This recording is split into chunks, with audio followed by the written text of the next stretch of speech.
distinguished delegates, I urge you to gain your seats as quickly as possible so we can start.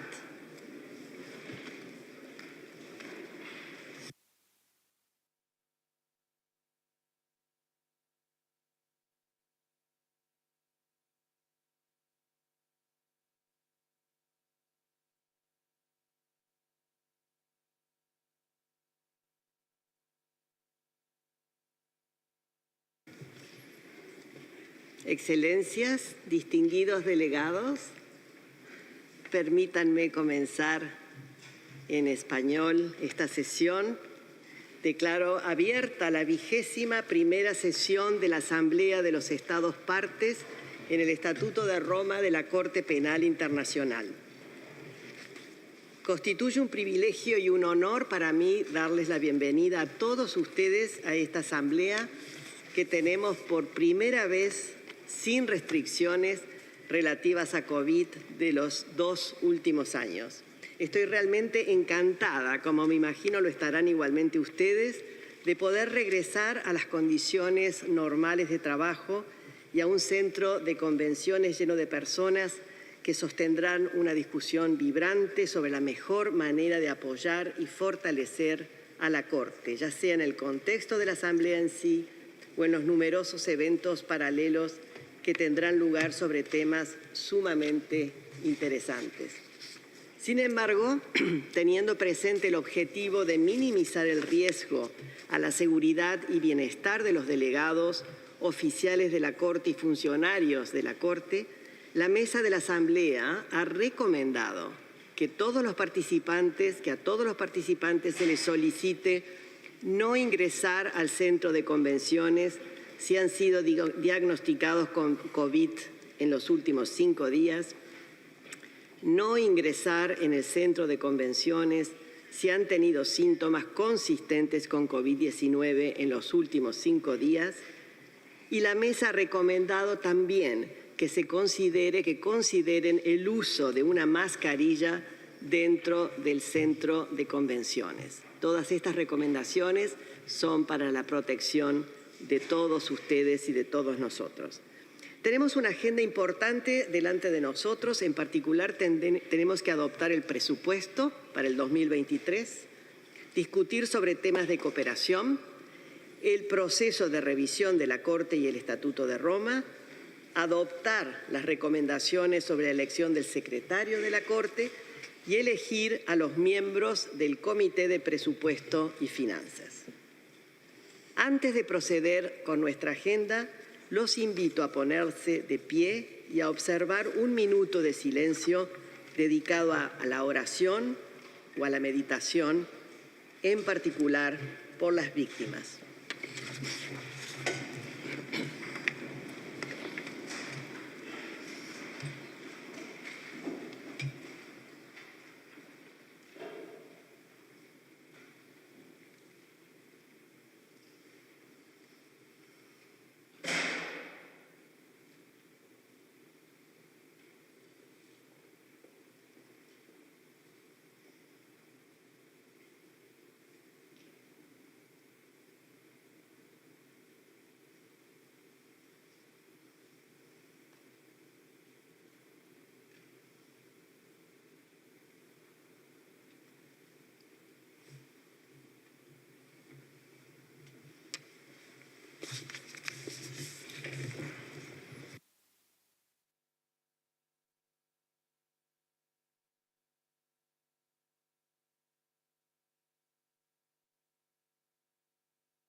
On the basis of a drawing of lots conducted at the Bureau, the delegation of Lithuania will sit at the first desk to the right of the President. All other states follow in the English alphabetical order. Distinguished delegates, in accordance with paragraph 1 of Article 112 of the Rome Statute, states that are not parties to the statute but have signed either the statute or the final act of the Rome Conference may participate as observers in the Assembly. Observer states are allowed to participate in the deliberations of the Assembly, but may not participate in the taking of decisions. Those states that are not parties to the Rome Statute and that have not signed the final act or the statute do not have observer status. Rule 94 of the Rules of Procedure provides that at the beginning of each session of the Assembly, the President may invite those states to be present during the work of the Assembly, subject to the approval from the Assembly. I propose that the Assembly invites the following states which do not have observer status to be present during the Assembly's work: Bhutan, Democratic People's Republic of Korea, Equatorial Guinea, Eswatini, Laos People Democratic Republic, Lebanon, Mauritania, Micronesia, Federal States of Micronesia, Myanmar, Niue, Palau, Papua New Guinea, Rwanda, Somalia, South Sudan, Tonga, Turkmenistan, and Tuvalu. May I take that the Assembly wishes to invite these states to be present during its work? I see no objection. It is so decided. Seating has been reserved for observer states and invited states. Seating has also been reserved for NGOs invited under Rule 93 of the Rules of Procedure. Distinguished colleagues, as the President of the Assembly, I have the honor to report on the activities carried out by the Bureau of the Assembly of State Parties this year. The full oral report of the activities of the Bureau will be included in the official records of this session. In the interest of time, I will only highlight some aspects of it, which I consider to be of particular importance. At the outset, I wish to express my sincere gratitude to the two Vice Presidents of the Assembly, Ambassador Katerina Sequensova and Ambassador Robert Ray. It is for me an honor and indeed a pleasure to work with them at the Presidency.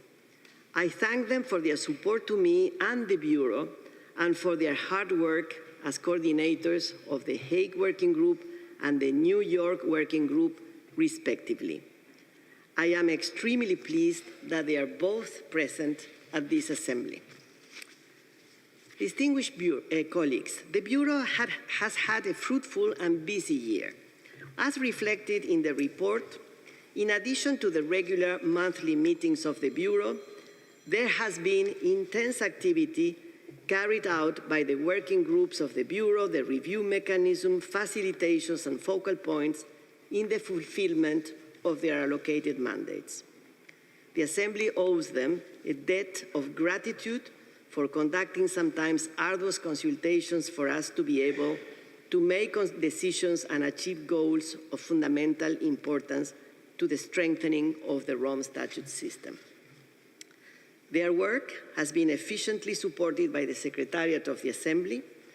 The Director of the Secretariat, together with his small team, have provided invaluable substantive and technical service to all of them, despite many challenges. Among them, as you have all experienced at the Assembly and the Court, the review process has brought us an unprecedented additional workload. I will not dwell myself on the details of this crucial exercise mandated by the Assembly, as we will have the opportunity to listen to a dedicated report during this morning plenary and at the plenary segment foreseen for later this week. At this point, allow me only to emphasize the significant progress made this year in the assessment of most of the remaining recommendations contained in the independent expert review, and to underline that a number of these recommendations have either been already implemented or are in the process of being implemented. We can all be very pleased with what has already been achieved in this regard. Excellencies, distinguished representatives, the Bureau has put a lot of effort on strengthening the system of selection of elected officials of the court, with particular focus on the incoming election of the registrar by the judges. As mandated, the Bureau established a due diligence process for the candidates to the position to assess the criterion of high moral character required by the Rome Statute. The system was based on the mechanism adopted for the election of deputy prosecutors in 2021 and benefited from that experience. I am pleased to note that upon the completion of this due diligence process, the Independent Oversight Mechanism, IOM, concluded that there are no concerns regarding the high moral character of any of the 10 candidates who are currently shortlisted for election as the registrar of the court. The Bureau, through the Hague Working Group, also facilitated public roundtables discussions with the candidates for registrar of the court in October 2022, where the candidates had the opportunity to answer questions posed by state parties and civil society. The Bureau has now submitted to the Assembly a recommendation addressed to the judges concerning the election of the registrar of the International Criminal Court for its consideration. This recommendation highlights, inter alia, that assigning high priority to equitable geographical representation, gender balance, and an adequate representation of the principal legal systems of the world, while emphasizing the need for preserving diversity and multilingualism, as well as recognizing rotation as a useful tool. The election of judges in 2023 offers another opportunity to continue to enhance the selection system. Following discussions at the Bureau and at the Hague and New York working groups, the Bureau recommends also establishing a due diligence process for candidates for judges to be elected in December next year. The terms of reference of such a process would be decided by the Bureau based on a proposal developed by the IOM in consultation with the Advisory Committee on Nomination of Judges, considering the experience of the processes already applied to candidates for deputy prosecutors and registrar. The Bureau also recommends that the Assembly consider the request by the IOM of additional resources in the range of 30,000 euros to carry out the due diligence process for judges. In addition, and further to the mandate already received from the Assembly, the Bureau will begin its work to establish a permanent due diligence process for all elected officials with a view to reporting to the Assembly ahead of its 22nd session in 2023. Discussions on such a permanent process will certainly benefit from experience gained through recently applied diligence processes, as well as from the lessons learned on the election of the prosecutor process. In this regard, I note that on 9 October 2022, the facilitators of this lessons learned process, Ambassadors Ksenia Milenkovic of Serbia and Alexander Marschik of Austria, presented their report to the Bureau, in which they include a non-exhaustive set of points that could be borne in mind for the future. We will have the opportunity to listen directly from them at the plenary session taking place this Wednesday morning. I truly believe that much has been achieved to strengthen the selection process of elected officials at the court. In this regard, I would like to emphasize the invaluable assistance provided by the IOM. I express my deep appreciation to the head of the IOM, Mr. Saklen Hedarali, and his team for the important work undertaken in this regard, in addition to the exercise of their core mandate. We shall have the opportunity to hear more about the IOM activities at the plenary segment of the IOM taking place this Wednesday morning.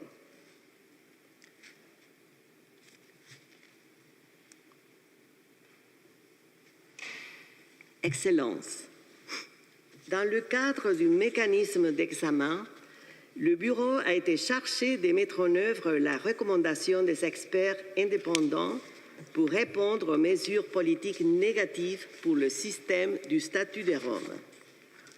À cet effet, le Bureau propose un mécanisme pour assurer une réponse concertée, appropriée contre toute menace ou attaque contre la Cour, son personnel ou toute autre personne coopérant avec celle-ci, susceptible de porter atteinte à l'intégrité, l'efficacité ou l'impartialité de la Cour.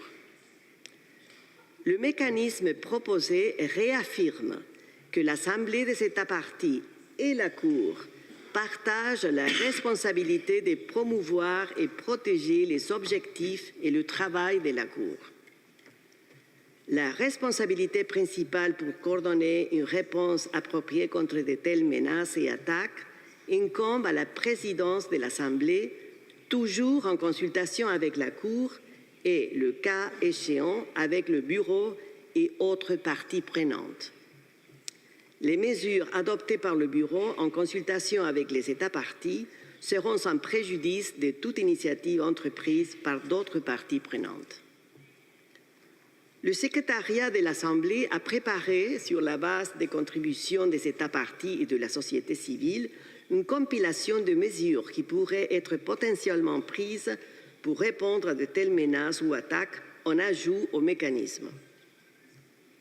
Comme indiqué par les experts indépendants et souligné dans la compilation, il est important de mener de manière préventive des activités d'information sur la Cour adressées à toutes les parties prenantes et le grand public, ainsi que de promouvoir le travail de celle-ci. En tant que présidente de l'Assemblée tout au long de l'année, j'ai cherché autant que possible à engager un dialogue avec la communauté internationale pour promouvoir la Cour, encourager la coopération avec ses activités, et renforcer l'universalité du statut de Rome. À cet effet, j'ai participé à de nombreux événements organisés par les États, des organisations internationales et régionales, la société civile et le milieu académique, tant en personne que virtuellement. Le 5 juillet dernier, j'ai rencontré le secrétaire général des Nations Unies, M. Antonio Guterres, pour discuter des sujets relatifs à la coopération entre l'ONU et le système du statut de Rome. Dans mes échanges publics, j'ai constamment souligné le rôle fondamental du Fonds au profit des victimes pour assurer à celles-ci une justice réparatrice efficace. Je me suis également employée à donner plus de visibilité au travail du Fonds. Du 13 au 17 septembre 2022, je voyageais en Ouganda avec plusieurs représentants étatiques dans une mission conjointe de l'ambassade de l'Irlande aux Pays-Bas et le Fonds au profit des victimes. Cette initiative importante de l'Irlande, dont je suis reconnaissante, nous a donné l'occasion d'évaluer l'impact positif du travail du Fonds sur la vie des victimes et des communautés affectées par les crimes qui relèvent de la juridiction de la Cour. Je saisis cette opportunité pour exprimer mon appréciation aux États qui contribuent au Fonds au profit des victimes et vous encourager tous à envisager de le soutenir dans l'accomplissement de son mandat crucial. Distingués représentants, le 25e anniversaire de l'adoption du statut de Rome en 2023 constitue une occasion pour donner une visibilité accrue au système du statut de Rome et pour discuter d'une vision stratégique pour les 10 prochaines années, comme l'ont recommandé les experts indépendants. Pour célébrer cet événement mémorable, le Bureau propose que l'Assemblée lui confie l'organisation d'un cycle commémoratif dont le coup d'envoi sera donné à New York au début du mois de juillet 2023. Il est envisagé que l'événement qui tiendra lieu à New York comprenne une cérémonie dédiée au traité et ayant pour but d'encourager les États à ratifier le statut de Rome et ses amendements et de signer des accords de coopération volontaire avec la Cour. J'exhorte les États parties et d'autres secteurs pertinents à profiter de cet anniversaire très spécial pour s'impliquer dans ces événements et les promouvoir, ainsi que d'organiser leurs propres commémorations au niveau national, régional et international. En conclusion, je voudrais saisir cette occasion pour exprimer ma profonde gratitude à mes collègues du Bureau pour leur soutien et leurs efforts inlassables dans la mise en œuvre du mandat ambitieux défini par l'Assemblée dans l'exercice de ses responsabilités en vertu du statut de Rome. Alors que nous entrons dans la troisième et dernière année de notre mandat, je suis encouragée par ce qui a été accompli et je me réjouis de travailler avec vous en vue de renforcer davantage le système du statut de Rome. May I take that it is the wish of the Assembly to take note of the oral report of the Bureau? It is so decided. The item has thus concluded its consideration of agenda item 8. And now it is the time of the adoption of the agenda. The provisional agenda is contained in document ICC ASP/21/1, and an annotated agenda is contained in document ICC ASP/21/1/addendum 1. May I take that it is the wish of the Assembly to adopt the agenda as contained in document ICC ASP/21/1? I see no objection. The agenda contained in document ICC ASP/21/1 is adopted. We turn now to agenda item 9, report on the activities of the court. The report is contained in document ICC ASP/21/9. We are honored to have the President of the Court, the prosecutor, and the registrar present today. On behalf of the Assembly, it gives me great pleasure to extend to them a warm welcome and to assure them of the continuing support of the Assembly in the discharge of their respective responsibilities. The Assembly is aware of the enormous responsibilities inherent in your offices. I will now invite the President of the Court and the prosecutor to address this plenary today. The Registrar, Mr. Peter Lewis, will deliver remarks to the Assembly when we take up agenda item 11, consideration and adoption of the budget for the 21st financial year. And now I shall give the floor to the President of the Court, Judge Piotr Hofsmański.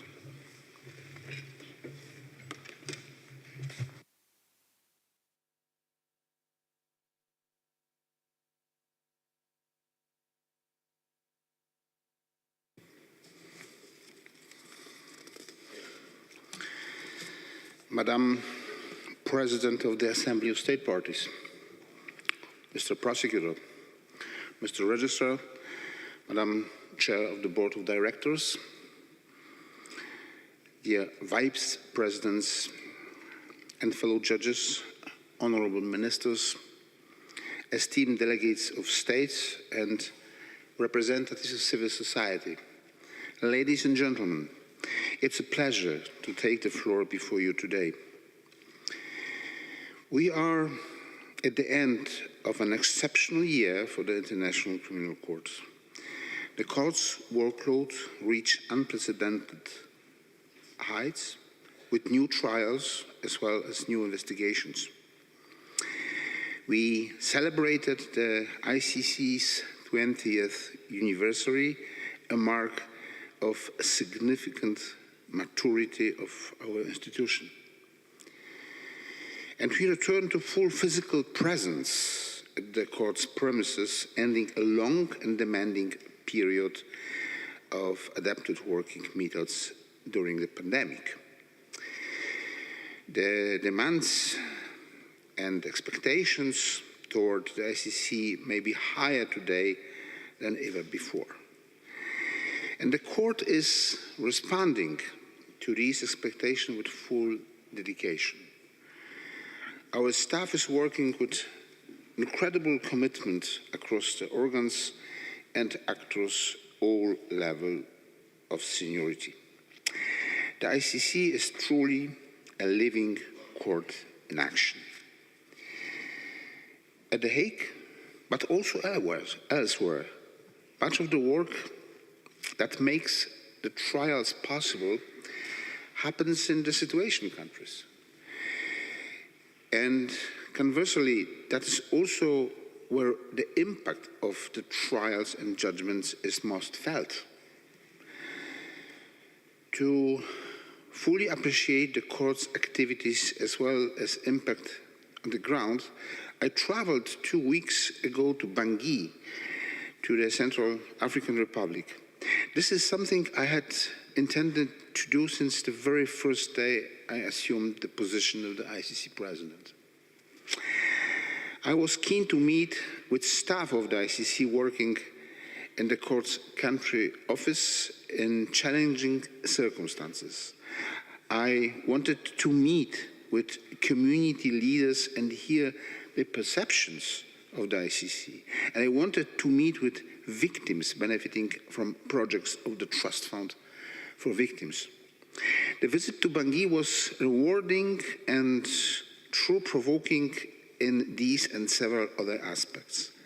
I had the chance to hear the personal stories of many victim survivors from the 2002-2003 conflict who are now benefiting from assistance projects of the Trust Fund ongoing in several parts of the country. I do not have sufficient words to describe the courage and dignity of these survivors, most of them women. The suffering and the adversity they have faced is truly difficult to comprehend. It was very rewarding to hear how the health services, psychological rehabilitation, and income-generating activities that make part on ongoing trust projects have helped them rebuild their lives. This is not only thanks to the Trust Fund for Victims and all those who have made generous donation to it. The transformative effect of the Trust Fund projects is also in great amount thanks to the fantastic local partners organization carrying out the work on the ground. I was truly impressed by the expertise and professionalism and how much positive impact they are managing to do with limited resources. These encounters reinforce my already strong conviction that justice must have a restorative element. And I'm proud to work for a court whose founders had the wisdom to make reparation a key part of its concept of justice, moving away from the idea that retribution on its own is sufficient. Madam President, I also met in Bangui with a number of community leaders who worked together with the ICC outreach to raise awareness about the ICC and the local communities. Let me quote what one of them said. Before the Access to Justice program, we did not know each other. Today we are the team. We are a family, and we work with the ICC to help disseminate messages in our communities and how international criminal justice works. We do this as volunteers because we want people to understand the importance of justice, which is needed in Central Africa. End of quote. Needless to say, this was inspiration to hear. At the same time, the long conversation I had with them was also sobering.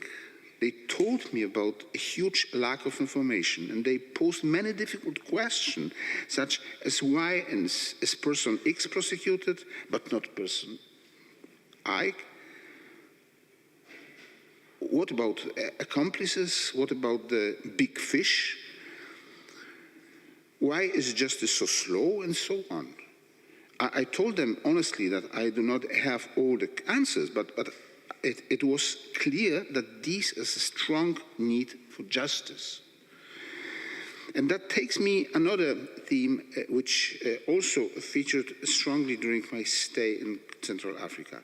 It's complementarity. The ICC has invested a great amount of efforts into providing justice in Central Africa.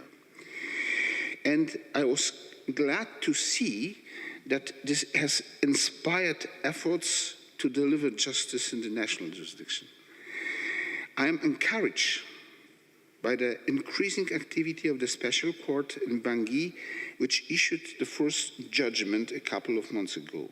I met with the court's principals and several judges, and we had a long discussion on how to increase mutual cooperation between the two courts. The Special Court is a prime example of complementarity at work, and we must do our best to support it. In any given situation, the ICC will only ever be able to hear a limited number of cases. To make significant progress toward closing the gap of impunity, national jurisdictions have to step in, sometimes with international support. We must all work together towards the same goals of accountability and justice, with the fullest respect for the rule of law and the fairness of proceedings. Support for national proceedings does not undermine our court in any way. The role of the ICC as a permanent beacon of justice, spurring national authorities to action, is indispensable. Madam President, the full cooperation of states is crucial for the conduct of the court's mandate, and the discussion I had in the Central African Republic underlined it. I was also able to witness the critical role played by the staff in the court's country offices. These staff, national as well as international, are a vital link between the ICC's headquarters and all those invested in the court's proceedings in the situation country, whether as victims, witnesses, national authorities, or as members of the affected communities, civil society, and the society at large. I also wish to take a moment to recognize the vital work carried out by the teams for the defense and the legal representatives of victims, including on the ground in situation countries. Madam President, as I mentioned, the court is coping with a record high workload in terms of trials as well as investigations, and there is more in the pipeline. Some of it is predictable, some is unpredictable. What is certain, however, is that when you inject more fuel to the engine, it creates more output. In the case of the ICC, the Office of the Prosecutor is an engine. The increased activity of the OTP is bound to generate more work for the chambers at some point. It is critically important to build capacity now so that we can cope effectively with the workload that awaits us next year. We need a sufficient and balanced regular budget for this purpose. In particular, we must have the capacity to support simultaneous trials in 3 courtrooms of the court through the entire year 2023. This is an avoidable cost increase compared to these simultaneous trials for only 3 months in 2022. But I stress that anything else would lead to slowing down the trials, generating costly delay and undermining the right to a fair and expeditious trial. And it could lead to more delays down the line for other cases. For all these reasons, I call for your support for a sufficient budget for the court. Madam President, continuous improvement is another key part of the being prepared for the future. Through the past year, we have worked closely with the review mechanism to finalize the assessment of recommendations, while at the same time implementing many of them. One of the most tangible areas where we have made positive changes as a result of the IR is workplace culture. The recruitment of the ombudsperson and of a permanent focal point for gender equality is in the final stage. We have updated all key policies and anti-harassment, bullying and disciplinary procedures. The judges have amended their code of conduct to clarify that these policies apply to them as well.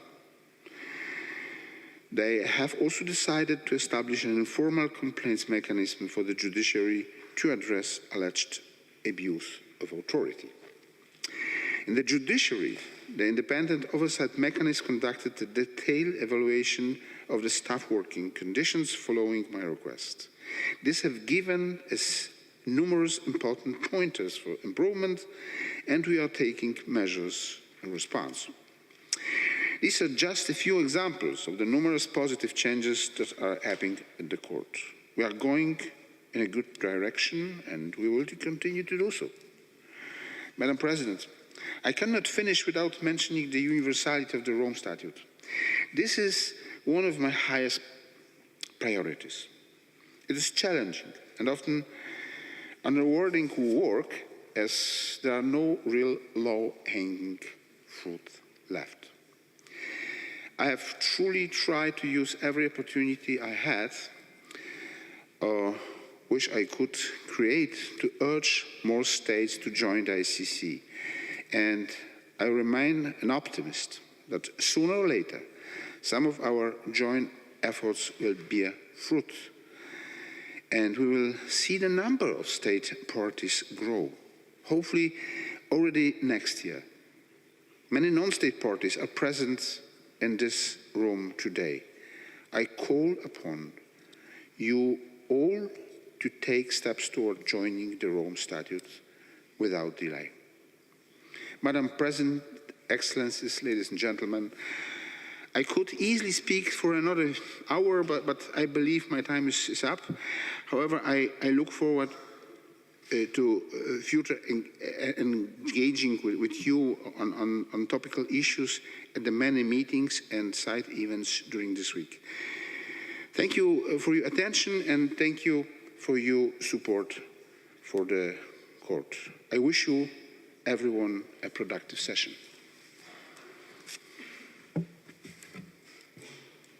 I thank President Hofmansky for his important statement and his very comprehensive, albeit a brief overview of the intense activities at the court.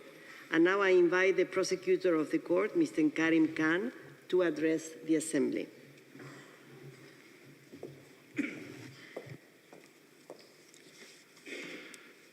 Madam President Silvia Fernandez de Gamende, President Hofmansky, Madam Chair of the Board of the Trust Fund for Victims, Excellencies, civil society representatives, respected judges, and ladies and gentlemen.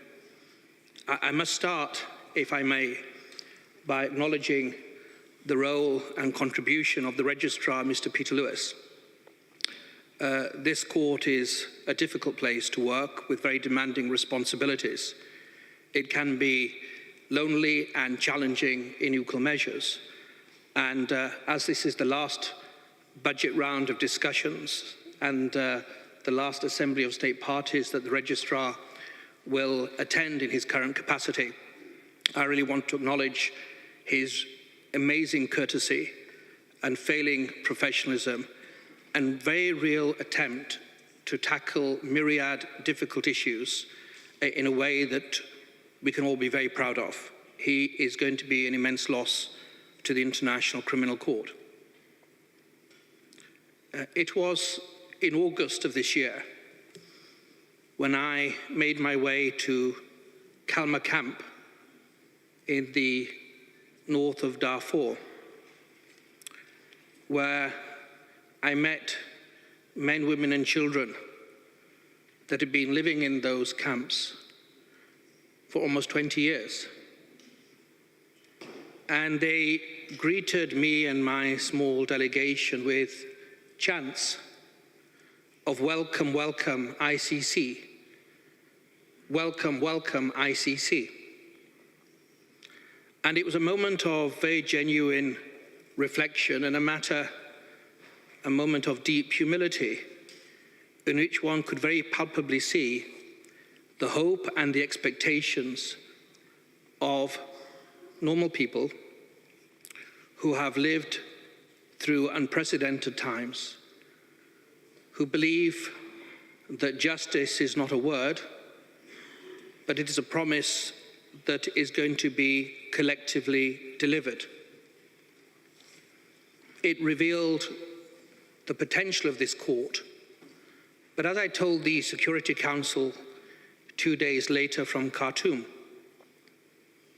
whilst the opening of the trial of Mr. Abdurrahman, Mr. Ali Kushaib, the first trial emanating from the first referral by the Security Council, was a very momentous moment, a very important moment for victims. We certainly do not deserve the thanks that we received on that day, and we have collectively an awful lot to do to vindicate the promises of survivors, and that applies not just to Kalma Camp or to Sudan, but to the different situations that are before the court. We have a real moral as well as legal responsibility, in my view, to do much more and strain every sinew to be worthy of the affection and warmth of hopes of those individuals, whether in Kalma or in Cox's Bazar, or the list goes on. This year, 2022, I think we have charted a very clear way in the Office of the Prosecutor to better fulfill the hopes and expectations that are placed upon us by the Rome Statute. Now, at about 1 o'clock in the Oceania room, I will be presenting for the first time, it's a new initiative, an annual report of the office. And that will be distributed, it'll be available also online electronically. But one thing I will recall is that a year ago, when I gave my first address as prosecutor, I emphasized some key objectives that I would strive to meet. One of them was to reorganize the office and improve the workplace culture.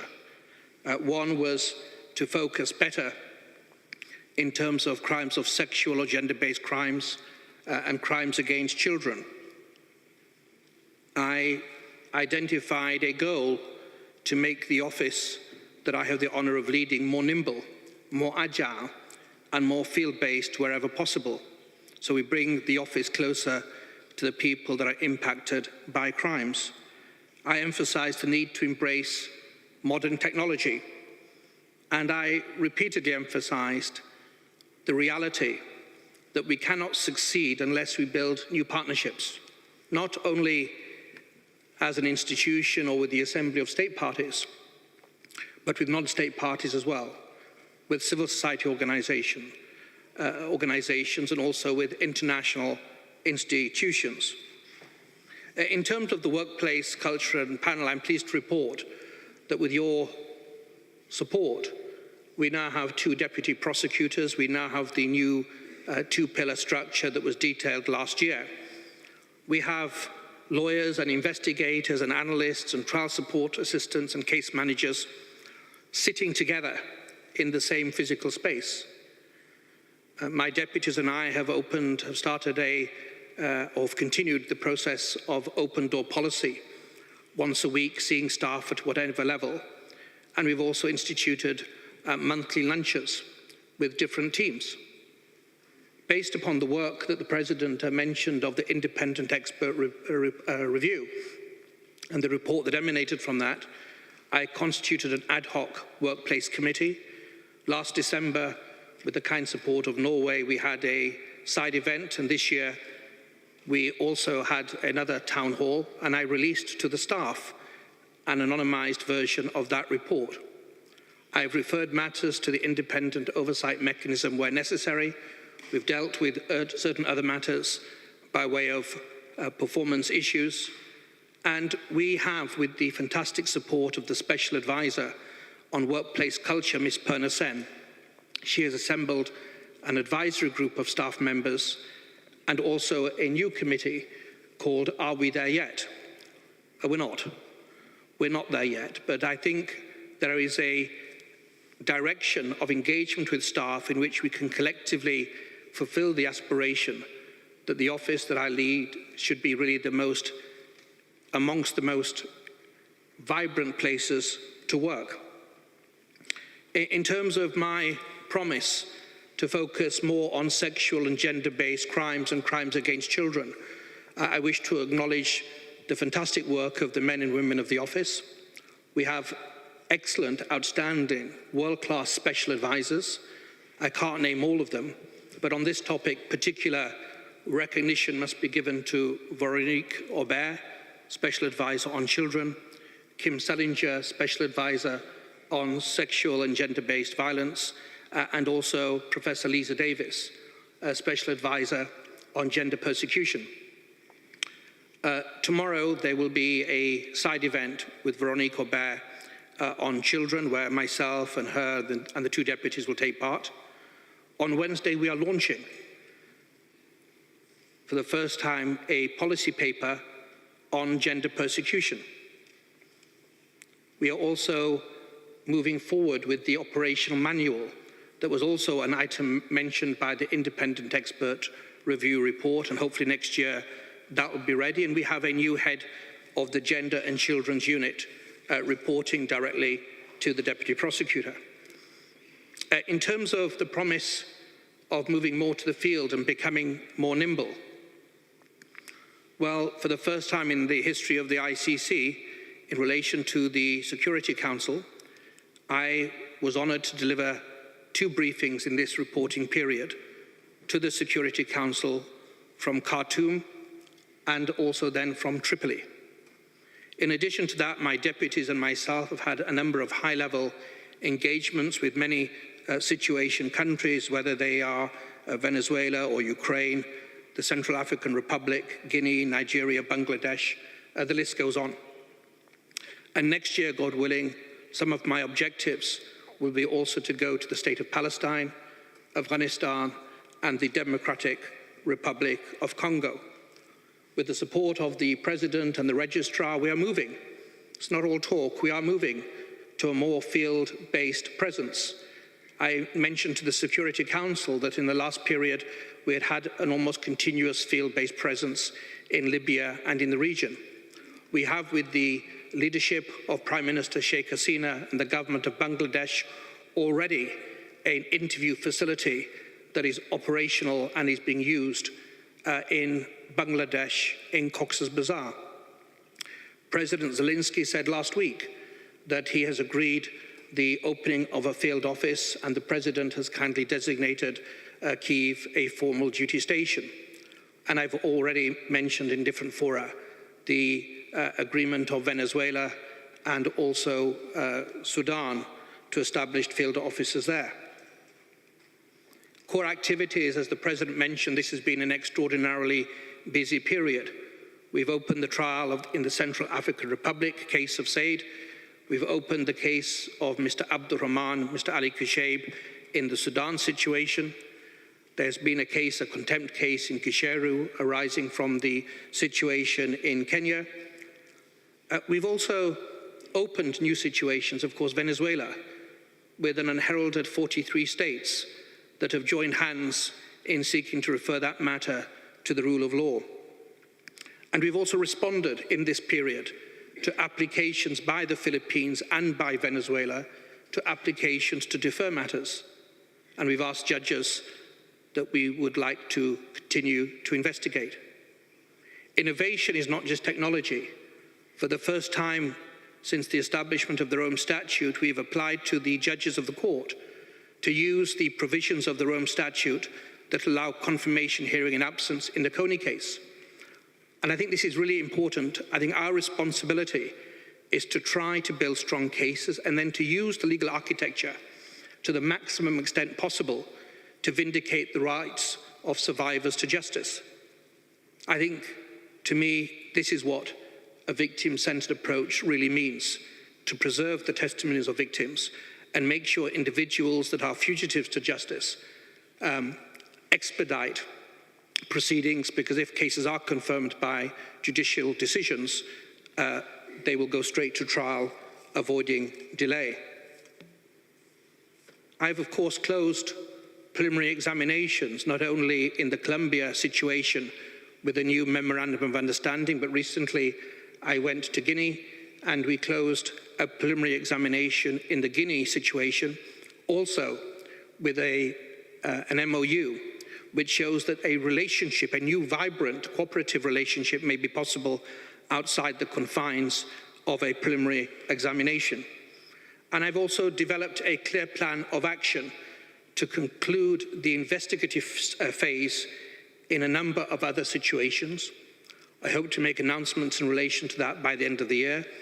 I've contacted the couple of states concerned, and this will continue into next year, which is part of something I said before my election and last year, that to have the impact, the office needs to go narrower and go deeper, have more suspects per situation, and really have an effective result. Partnerships are absolutely key, and everybody has to be involved in that. I was delighted that in February, for the first time for 17 years as prosecutor, we were invited to the African Union Heads of State Summit in Addis. I had very good meetings with the former president of the AU, President Tshisekedi, also twice in this reporting period with President Macky Sall, and also 2 meetings with the chair of the Commission, Faki, to build new vibrant partnerships that we're not in competition. We want to cooperate, not only in relation to Guinea or the MOU that we signed with the Central African Republic, but also in the Sahel region, or the special court in the CAR that the President mentioned. Eurojust is another example. For the first time ever, the Office of the Prosecutor has joined as a participant with the joint investigative team with Eurojust, with 6 countries in the Ukraine situation, but we did the same thing in Libya, along with Italy, the Kingdom of the Netherlands, the United Kingdom, and Europol, and that new partnership has already brought dividends, as is demonstrated by the recent transfer in relation to human trafficking of individuals from Ethiopia into the courts of Italy and the Netherlands. Non-state parties as well. I've been to Washington and New York, and as I said at the outset, we need to reach out with state parties and non-state parties alike. And I was delighted the registrar has also been to Washington, D.C. Only a couple of months ago, a bipartisan delegation of senators came to the court, and I, just a few weeks ago, also had further engagement with bipartisan groups of senators in Washington, D.C. Whatever the fractured state of domestic party politics or the dysfunction in certain areas of international relations, everybody has a role to play to be on the side of humanity. And I think this is also extremely important moving forward. Civil society has an immensely important role to play. And again, for the first time ever, we have produced a handbook for civil society organizations, which we launched and produced together with Eurojust and the Genocide Network. And that is something already that has been extremely well received by our colleagues in civil society. And whilst we had the once-a-year annual court meeting with civil society, I've also initiated in May a new initiative that in addition to that, we will have at least 2 thematic meetings with civil society organizations. We had the first just a month ago, focused on children. And I was delighted that in addition to the special advisors, the experts of the office, the Gender and Children's Unit, we also managed, with the help of the trust fund that was established in March and also the European Union grant, 70 civil society representatives were brought to The Hague from Palestine, from Libya, from the Myanmar situation and others. So I'm grateful to the support that's been given in relation to trust fund and secondees. Technology already, we have a plan of action to move into the digital age by using proper effective tools, and already we're using artificial intelligence for translation tools to save time and move things forward more quickly. Fuel in the engine is always needed, but the trust fund was also, and the secondments that have been received, was also born of a realization that the engine in the vehicle of the office needed to be overhauled. It needed to be tuned and be able to get us collectively to the destination of justice that is our ultimate goal. Of course, it needs fuel as well, but the chassis and the engine also have to be in working order. Madam President, the past year has brought perhaps unprecedented attention in the form of the commitment to accountability that we've heard from heads of state and heads of government and civil society actors by victims around the world in myriad different situations. Every life matters equally. No lives are more precious than other lives. But this joint obligation, the promises that I've adumbrated, promises made and promises kept in this last year, are not, with the greatest of respect, promises from me alone as prosecutor, nor are they promises of the president of the court or the registrar. They are promises that all of us have made to something that's profound, and this belief that justice is the right of every individual, however invisible they may be to many today, however powerless they may be today. And whilst we have seen a renewed focus on the crime of aggression in the light of the Ukraine situation, it's my view that this is a very important moment to focus on the institutions we actually have, the institutions you, civil society, and the court have built together. And when we recognize that there's a gap in that architecture, in my view, we should try to address it through the Rome Statute that was carefully negotiated and carefully built, and which we are trying to fund to vindicate the rights of the survivors that I've mentioned. We don't want dilution, we want consolidation. And in this regard, I stand ready and am available at any time to explore how to strengthen this institution that you are collectively part of and that has been collectively built, so that we can meet the needs of today, but also the requirements of tomorrow. Madam President, my last remark must be this, that the men and women of the office have worked tremendously over the last period. They've adapted to change, they're trying to move forward, they're working with civil society, with states, with international organizations.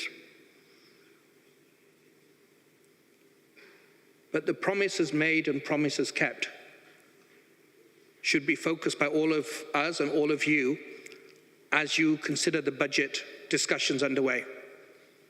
If one looks to the statements by heads of government of your countries, back in capitals, your heads of government, your heads of state, your foreign ministers, we have to make sure that those promises are realized if we were true in our words of support of the rules-based system. If we do not support this court now, there will be many questions that will have to be answered. If we do support the court now, this could be the beginning of a new dawn. And this is something that is not abstract. It is something that will mean an awful lot to the men and women and children of Kalma Camp that I referred to at the outset, the refugees we see around the world that are displaced because of conflict and crimes, and those that hope for a better tomorrow that you can help bring in if you also fulfill the promises you have made to support the Rome Statute system. Thank you so much. I thank Prosecutor Khan for this very informative and eloquent statement on a very busy year indeed, unprecedented in many ways for the court in general.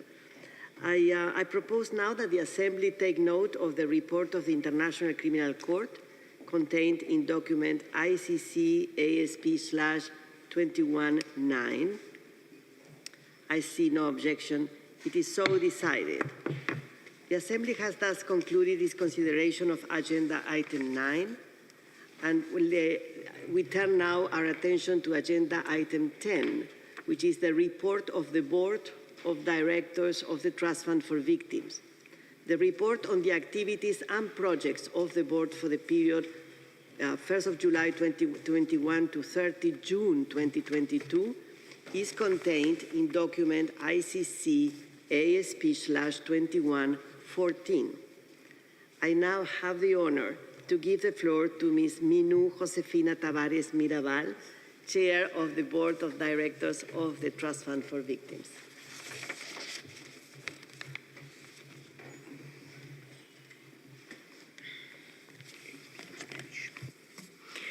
Madam President, President Hofmansky, Mr. Prosecutor, Mr. Registrar, Your Excellencies, members of the Assembly of States Parties, observer states, international organizations, and members of civil society organizations. It is my honor to address today the Assembly of States Parties for the first time as Chair of the Board of Directors of the Trust Fund for Victims. Since the appointment of the current Board of Directors at the 20th session of the Assembly last year, we have had an intense year of activities both at the directive and strategic level as board, as well as operationally in what concerns the activities of the Trust Fund. Our work has been driven by our commitment to ensure that the Trust Fund for Victims activities reach as many victims as possible. Being a trust fund, our first and foremost obligation is to raise the financial resources to deliver our programs, both assistance and reparations. To date, this year, the Trust Fund for Victims has received almost 1.5 million in voluntary contributions. Since its establishment, 50 states parties have contributed to the Trust Fund.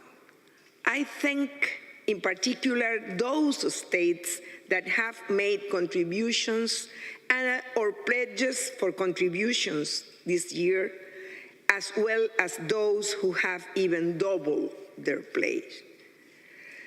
Your Excellencies, the Board of Directors calls upon each of the states parties to contribute to the Trust Fund for Victims program activities annually, even if in a symbolic manner. At the same time, substantive funding is urgently required, in particular for the purposes of the Lubanga program extension into a third contractual year, which requires an additional $2 million more. I call on you to consider providing additional donations which, given the nature of our activities, may originate from development or aid funding. To further enhance our fundraising impact, at our 30th board meeting for 2022, which starts today, the Board of Directors will adopt the fundraising and visibility strategy. This instrument will support the board in enhancing the resources available to the Trust Fund for Victims and therefore to the victims and survivors. Additional funds are essential. Voluntary contributions to the Trust Fund for Victims are at annual average of 2.7 million, which is insufficient to complement the payment of liability amounts ordered by the trial chambers or to continue the ongoing multi-annual programs. Our second priority is certainly programmatic, that is, to ensure the implementation of the reparations programs. In July, the Trust Fund for Victims launched collective reparations for the population of Timbuktu in the Al-Mahdi case in Timbuktu, Mali. The individual reparation award program has continued, reaching more than 1,000 beneficiaries to date. By the end of October 2022, and since 2008, the court-ordered reparation programs in Lubanga and Katanga, as well as the assistance program with 7 partners in Eastern Democratic Republic of Congo, have reached more than 520,000 beneficiaries. In the Katanga case, 297 beneficiaries determined by the trial chamber received individual and collective reparations, with the implementation being at a closing stage.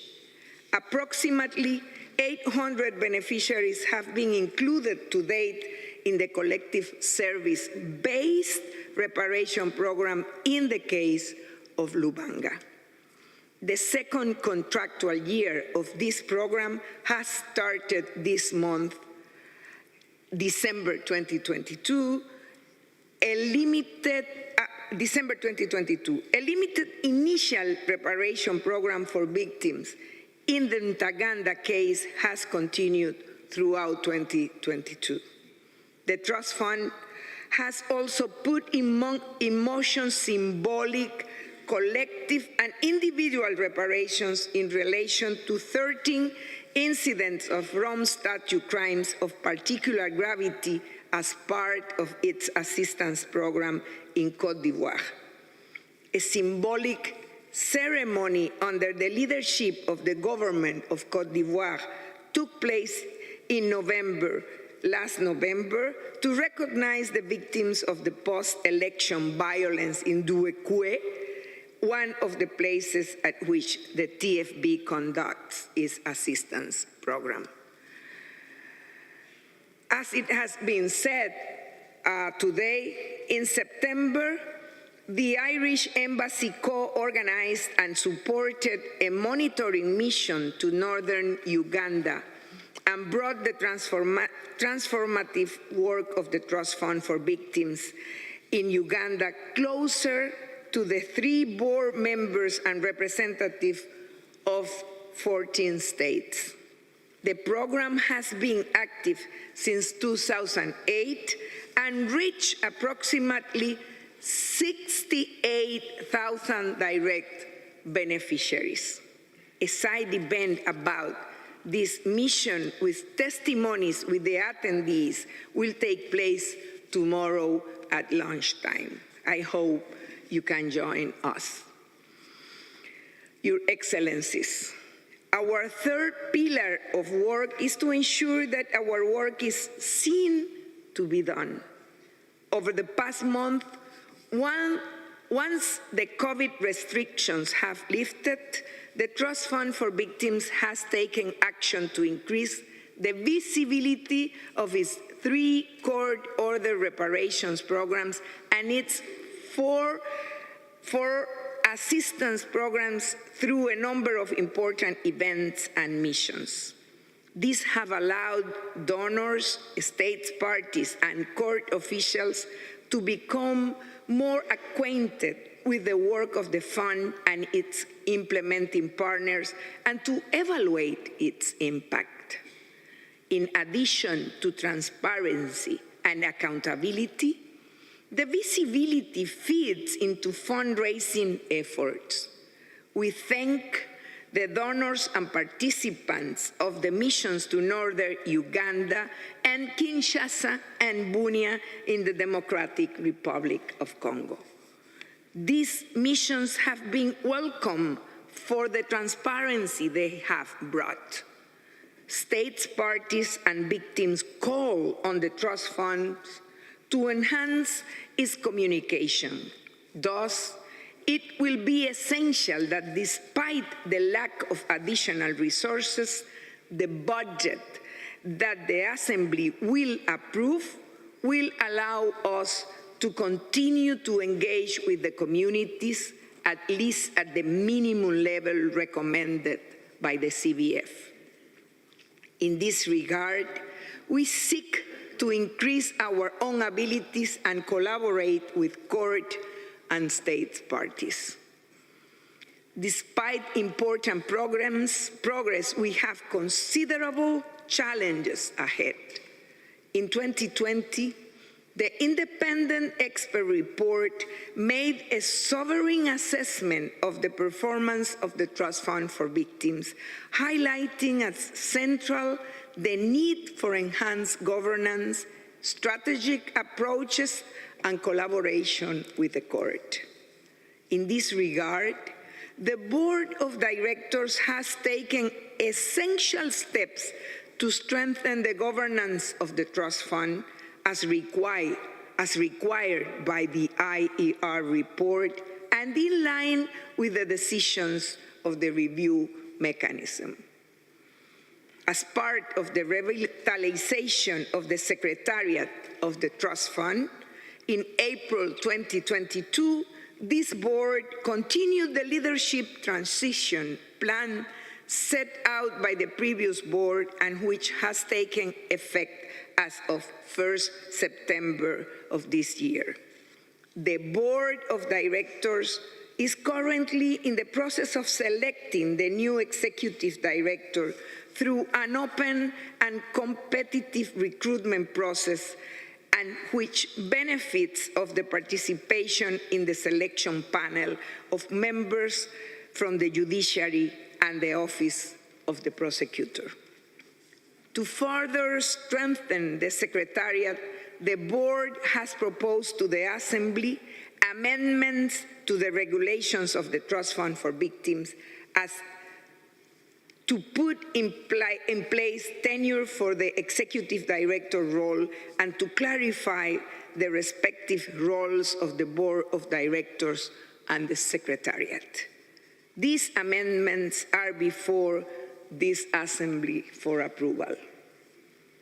Your Excellencies, centrally to addressing key shortcomings, the Trust Fund for Victims has developed its new strategic plan 2023 to 2025, which is currently, together with the strategic plans of the court, open for consultation with states and society. The new strategy makes use of the Trust Fund's strongest asset, the collaboration with the court, to constitute together a pillar of reparative justice of the Rome Statute. Together, we can work to put in place transformative reparations for and with victims.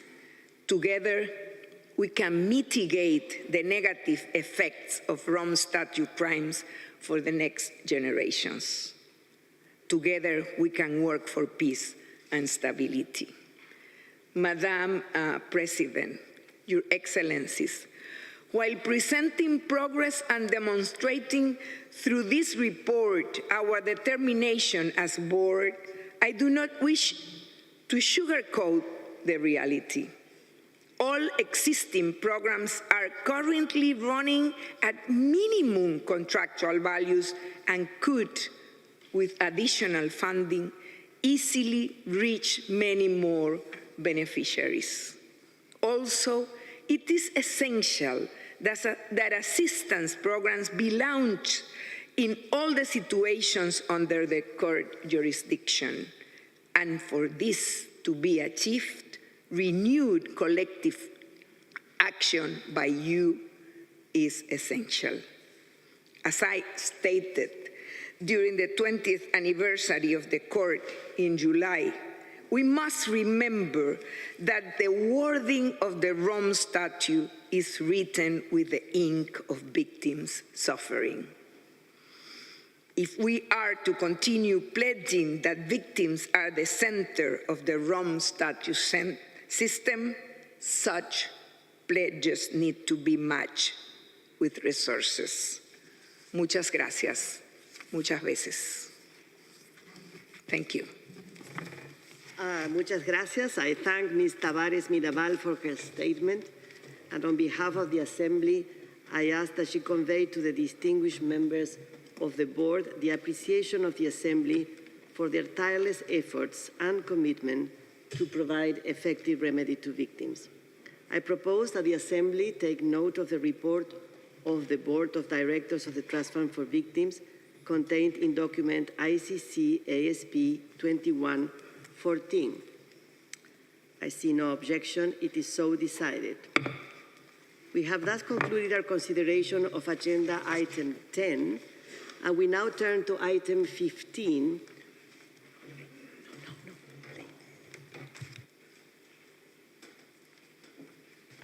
Let us now turn to item 15, review of the International Criminal Court and the Rome Statute system.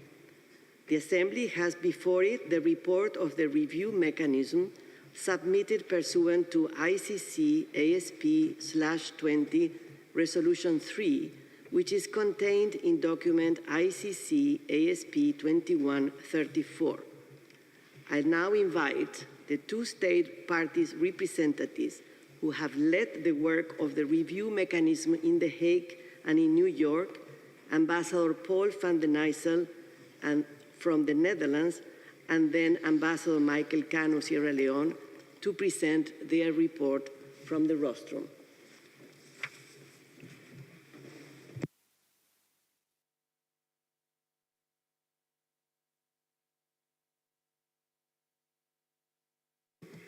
Now you hear me? Okay, sorry, I said, thank you, Madam President, dear delegates. It will be a dual presentation, as you are familiar with when we are talking about the review mechanism. I will do the first part, and then Michael will do the second. Once again, it's a pleasure to be here at the 21st session of the Assembly and to see so many delegates and other stakeholders, court officials, civil society, observer states. We welcome the opportunity to introduce the report of the review mechanism dated 29th of November 2022, which was circulated to, I think, to you all. We wish to recall that the mandate of the 20th session to the review mechanism contained in the resolution ICC ASP 20 Res 3 is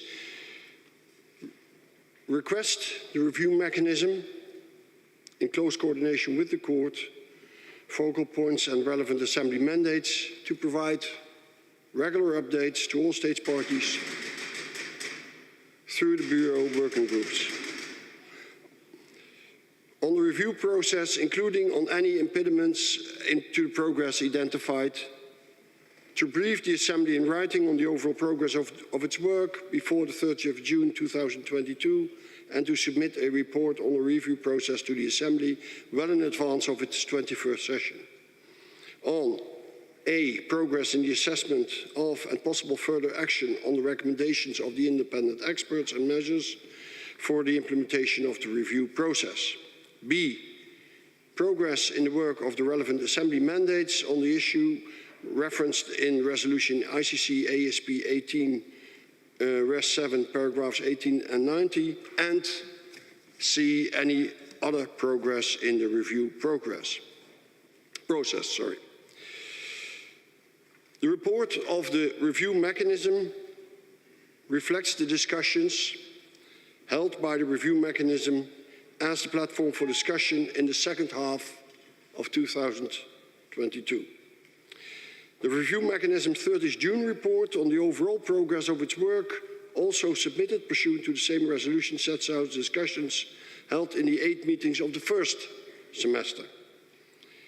During its meetings held in 2022, the respective independent expert review recommendations under consideration were assessed either positive, negative, or positive with modifications. Those are the 3 flavors we use. Both reports reflect the work done by the review mechanism in the sessions and should be read together. The meetings during the year related to the IER recommendations on tenure, unified governance, recommendation 363 on convening and discussion among stakeholders concerning a strategic vision for the court for the next 10 years. And you already referred to that, Madam Chair, in your introduction this morning, in which the President of the Assembly, of course, will participate, as she participated in that particular session. Relations with civil society and media, communication strategy and outreach strategy, induction and continuing professional development, the Secretariat of the Assembly of States Parties, the Trust Fund for Victims and its Secretariat, external political measures against the court, victim participations and victims' reparations and assistance. And we are pleased that the Bureau, which has responsibility for the implementation of Recommendation 169, adopted a proposal on the implementation of that recommendation on the 29th of July. In addition to the 10 meetings, as a platform for discussion, the review mechanism also held 2 roundtables which focused on the IER recommendations relating to workplace culture, gender equality and geographical representation in the recruitment of staff of the court. The review mechanism has identified those issues, in particular workplace culture, as one of the priority issues after reading the reports of the group of independent experts and also based on the views and feedback from states parties and other stakeholders. At the roundtables, the Register, on behalf of the principals of the court, indicated the measures that the court had taken in response to the recommendations on the court's working culture: bullying, harassment and sexual harassment, gender equality and inclusiveness, regardless of gender and sexual orientation, and geographical representation in the recruitment of staff. Those efforts included the issuance of new administrative instructions on investigations of unsatisfactory conduct, disciplinary proceedings addressing discrimination, harassment, including sexual harassment and abuse of authority, sexual exploitation and sexual abuse. The court also informed us that it's in the process of recruiting an ombudsperson who would be independent and would not report to the heads of organs, but would submit a report annually to the Assembly. The recruitment of a focal point on gender equality is also underway. We welcome the efforts by the court to respond to the experts' report, which covers a great number of issues related to the court and the Rome statute system. And I listened with interest to the introduction by the President of the work which was put into all the recommendations by the court. The reviews mechanism 29 November report also contains annexes related to the report of the facilitations on the IER recommendations, the report of the budget facilitation IER recommendations, and by known, I think a well-known feature, the matrix on the progress in the assessment of the IER recommendations, which, as we have mentioned previously, is a living document and will be updated on a regular basis to reflect the development on the recommendations and for the text of the draft resolution proposed by the review mechanism. Here I stop and Michael will continue. Please, Michael.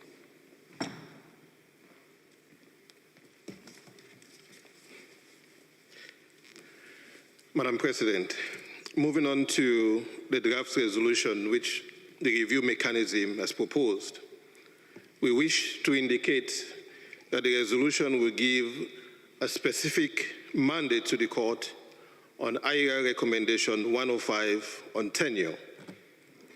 By this resolution, the Assembly will take forward the implementation of the tenure policy which the court and all stakeholders had assessed positively in our first meeting on tenure that was held in 2021, and for which we concluded our work on tenure in November 2022.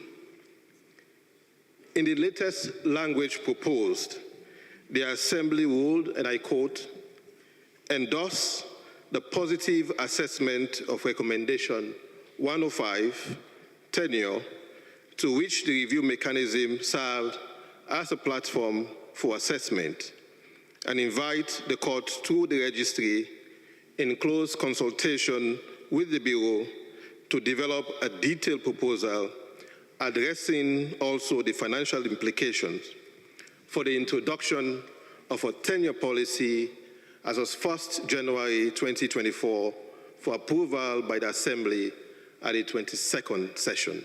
End of quote. A mandate on this recommendation is included in an ASP resolution, as there is a need for an Assembly mandate to the court to develop the detailed proposal and report to the next session of the Assembly, so that the modalities of implementation of the tenure policy could be adopted at the 22nd session of the Assembly in 2023. The court would begin its implementation in 2024. In our work this year, we've received the invaluable assistance and support of the Ad Country Focal Point on the review mechanism, Bangladesh, Chile, and Poland. We are grateful for the unstinted support. We have also had an excellent relationship with the court focal point, Mr. Hiriab Abtai from the Presidency, Mr. Mamadou Racine Lai, Office of the Prosecutor, and Mr. Juan Antonio Escudero, Registry. The review mechanism and participants in the meetings greatly benefited from their insights, information, and input. We are also grateful to civil society who have accompanied us along our way and always brought particular experiences to the attention of the review mechanism and participants in the meetings, as well as their many valuable suggestions. We are grateful also for the substantive and technical support which the Secretariat has provided from the start of our mandate. We are very pleased that the chair of the IR experts, Mr. Richard Goldstone, and some of the IR experts and assistants participated in majority of the review mechanism's meeting held in 2022. They participated in their personal capacity and provided to states and all stakeholders an insight in their thinking when the respective recommendations were being developed. Throughout our mandate, we've been guided by the principles of transparency and inclusiveness, and have always been available to meet with any state party, court focal point or official, and civil society representatives. To ensure that we observe these principles, we've held our meetings at an hour when delegates in both New York and The Hague could participate, and we've had the benefit of interpretations in our meetings, with one or two exceptions when it was not possible. We plan to continue to have our meetings in this format, that is the same hour, 9 o'clock New York, and 1500 hours The Hague, and also to always request interpretation. We believe that being inclusive and hearing the contributions of as many stakeholders as possible can only enhance our work as a mechanism. On Wednesday, 7 December, we will hold a plenary meeting on the review of the court and the Rome Statute system. The meeting will focus on what has been achieved so far in the review process and will also be forward-looking. We have completed the assessment of the majority of the IR recommendations, with some pending in 2023. Some have already been implemented, while many are in the process of being implemented. We are not at the end of the review process, since we need to turn our attention now to implementation. This is the main goal of the review process, to implement the recommendations in order to strengthen the court. We will circulate information on a plenary session later today. We would like to encourage state parties, the court, civil society to participate and to make it an interactive session. We look forward to meeting you in the plenary discussion on Wednesday. Time permitting, we would also hope to hold our concluding informal consultations on the draft resolution to conclude the plenary. We are looking forward to the continued constructive engagement by state parties and all stakeholders. Madam President, this concludes our presentation on the report of the review mechanism, and allow me to thank you on behalf of the co-chair and review mechanism for the floor, but also for your support and commitment to the review process. I thank you. I thank Ambassador van den Eyssel and Ambassador Michael Kanu for the introduction of this report. I would also like to thank them both, as well as the other members of the review mechanism, for their tireless efforts in fulfilling their crucial mandate. We shall revert to this agenda item at our plenary meeting on Wednesday afternoon. Having finished the presentation of all the reports, we shall now turn to organizational issues and other matters of today's agenda. I will suspend the session for a few minutes to allow the principals of the court and the chair of the board of directors of the Trust Fund for Victims to leave the podium if they so wish. I thank you very much, and I thank you all for your important reports this morning. Thank you.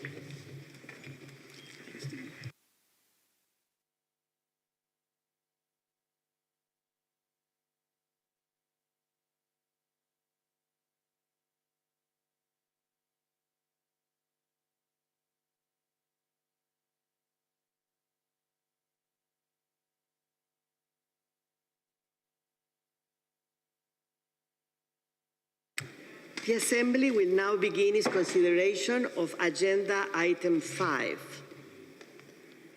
In accordance with Rule 25 of the Rules of Procedure, a Credentials Committee consisting of representatives of 9 state parties shall be appointed at the beginning of each session on the proposal of the President. After broad consultations of state parties and on the recommendation of the Bureau, I propose that the Credentials Committee consist of the following states: Bulgaria, Dominican Republic, Ecuador, Germany, Japan, and Norway. May I take it that the Assembly agrees to proceed accordingly? It is so decided.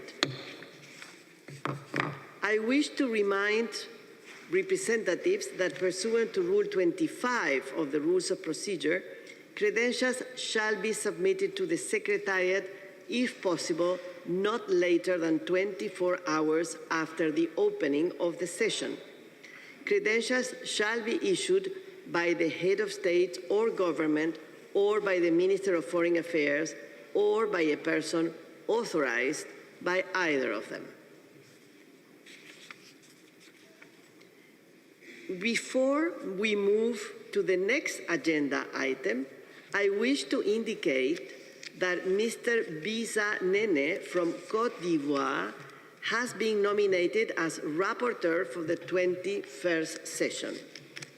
Does the Assembly agree to appoint Mr. Nene as rapporteur for the 21st session? I see no objection. It is so decided.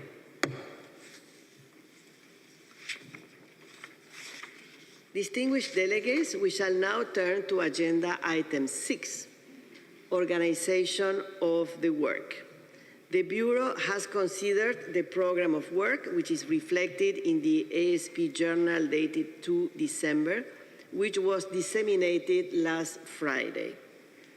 The Bureau proposes that this program form the basis of our work for this session.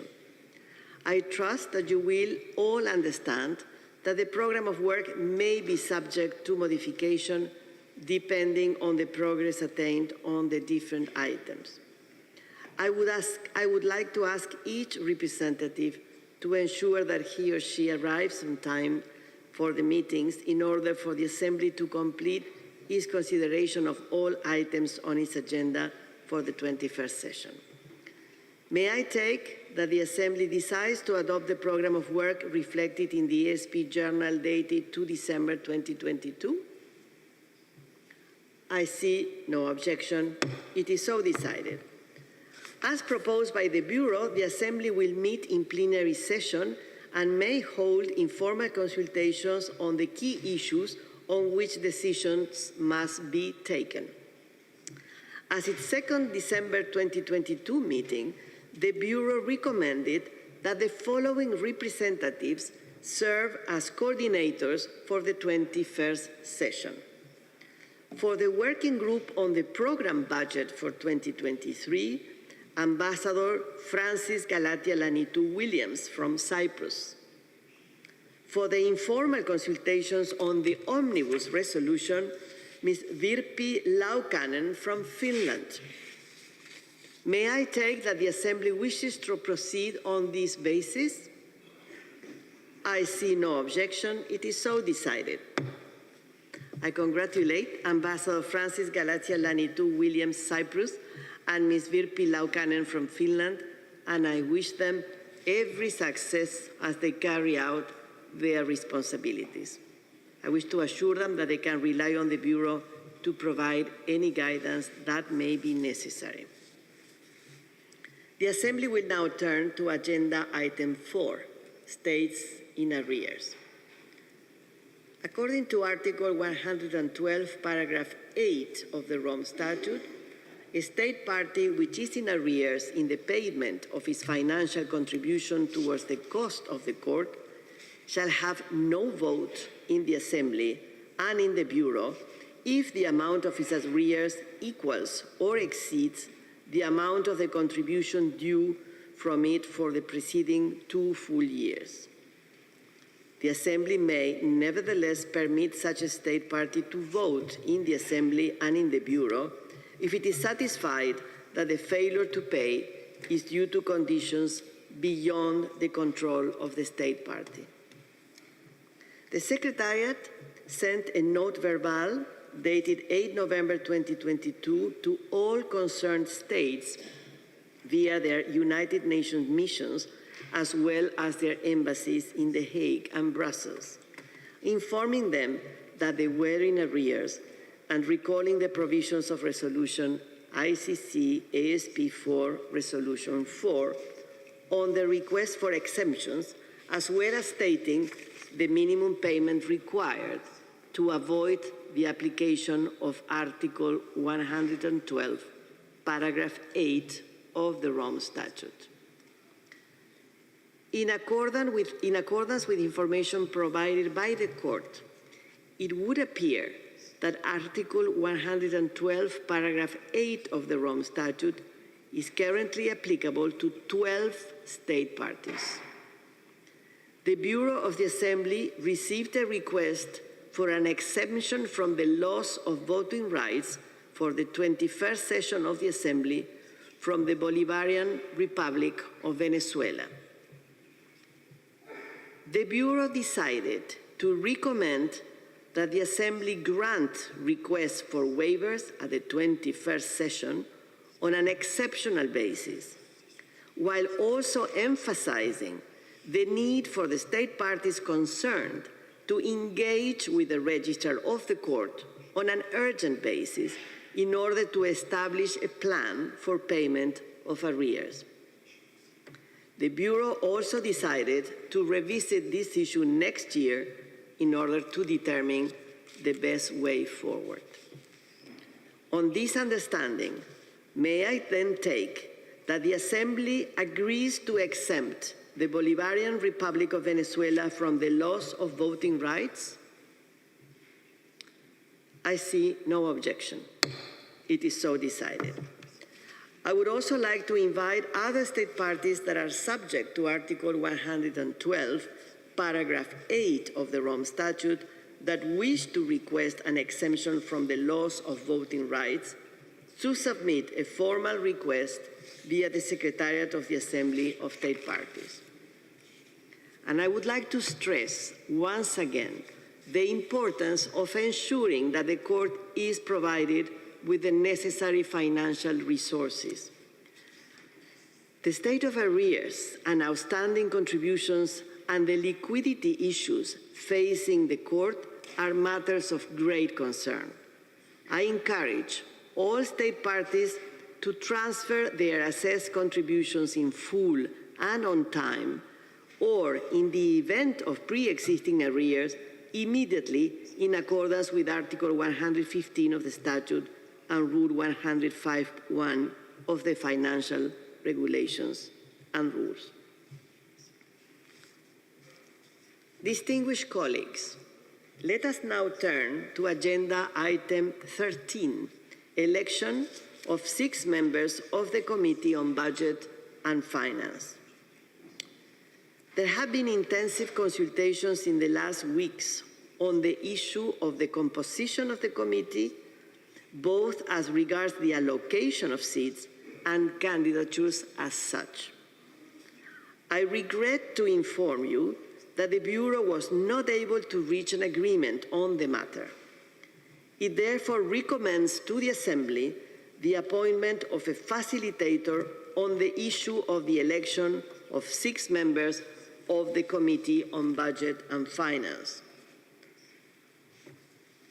I propose the appointment of Ms. Beatrice May of Canada as facilitator on the issue of the election of 6 members of the Committee on Budget and Finance. May I take it that the Assembly wishes to proceed on this basis?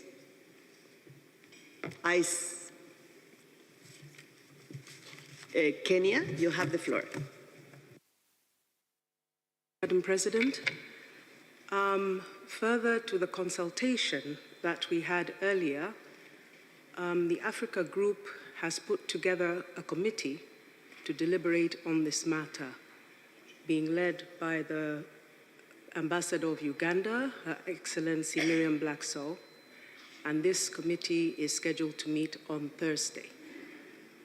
That is the action that we have taken further to the meeting that we had, where it was agreed that if we could in fact agree amongst ourselves, we could have this election. Thank you, Madam President, for giving me the floor. I thank you for this initiative of establishing a committee that I hope and I trust will help to solve this issue.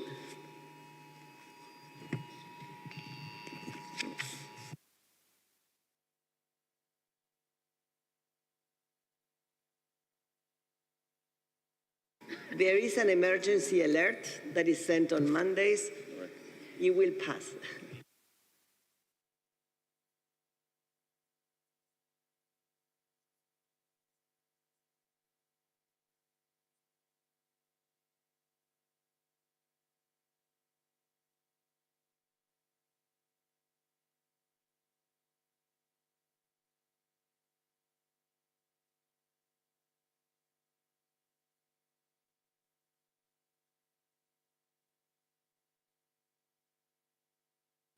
Indeed, it is the monthly test. It is a test, so there is no real emergency, but it is a test, and I think it has passed. I was saying that I thank very much the representative of Kenya for announcing this useful initiative of creating a committee within the African group that will meet on Thursday. without prejudice to this very good initiative, I wish to indicate the appointment of a facilitator for this issue as well, that of course will engage with all of you and this committee. And I have proposed the appointment of Beatrice May of Canada. May I take that the Assembly wishes to proceed on this basis? I see no objection. Is it so decided?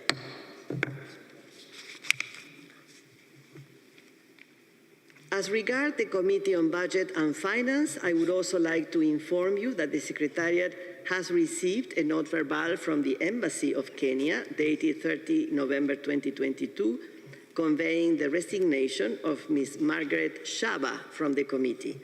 The Bureau shall proceed in due course to fix a nomination period for the filling of the casual vacancy in accordance with the procedure set out in Resolution ICC ASP/4/Resolution 6. Distinguished delegates, we have concluded our business for the first plenary meeting. We will meet here at 3 p.m. sharp, 15 hours, to begin the general debate.